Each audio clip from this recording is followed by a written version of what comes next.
తెలుగులో సీతారామం సినిమాతో ప్రత్యేక గుర్తింపు పొందిన మృణాల్ ఠాకూర్ తాజాగా ఓ ఇంటర్వ్యూలో చేసిన ఎమోషనల్ కామెంట్స్ ఇప్పుడు సోషల్ మీడియాలో వైరల్గా మారాయి. కెరియర్ ప్రారంభంలో ఎదుర్కొన్న కష్టాలను గుర్తు చేసుకుంటూ ఆమె ఆసక్తికర విషయాలను పంచుకున్నారు. సీరియల్ నటిగా తన ప్రయాణాన్ని మొదలుపెట్టిన మృణాల్ అప్పట్లో సినిమాలో అవకాశాల కోసం చాలానే కష్టపడిందని చెప్పింది.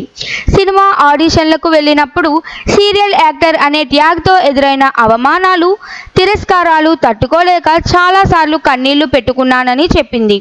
ఓసారి డిప్రెషన్లోనై లోకల్ ట్రైన్ నుంచి దూకి ఆత్మహత్య చేసుకోవాలనిపించిందని, కానీ తల్లిదండ్రుల ముఖం గుర్తొచ్చి ఆ ఆలోచన నుంచి వెనక్కి తగ్గానని మృణాల్ తెలిపింది. నటి కావాలనే లక్ష్యంతో చిన్నప్పటి నుంచే ప్రయత్నాలు చేసిన మృణాల్ను మొదట్లో తల్లిదండ్రులు ప్రోత్సహించలేదని, 3 ఇడియట్స్ సినిమాను చూపించి నటిగా సామాజిక బాధ్యత గల పాత్రలు చేయొచ్చని చెప్పి వారిని ఒప్పించానని చెప్పింది. ఇప్పటికీ తన ప్రతి సినిమా పాత్ర గురించి ముందుగా తల్లిదండ్రులకు వివరించి వారు సమ్మతితోనే నటించేందుకు ఓకే చెబుతానని మృణాల్ వెల్లడించింది. అంతేకాక కెరీర్ ప్రారంభంలో వచ్చిన డేటింగ్ రూమర్లపై స్పందించిన మృణాల్ అప్పట్లో అవి చాలా బాధించాయని, కానీ ఇప్పుడు వాటిని పట్టించుకోవడం మానేశానని పేర్కొంది.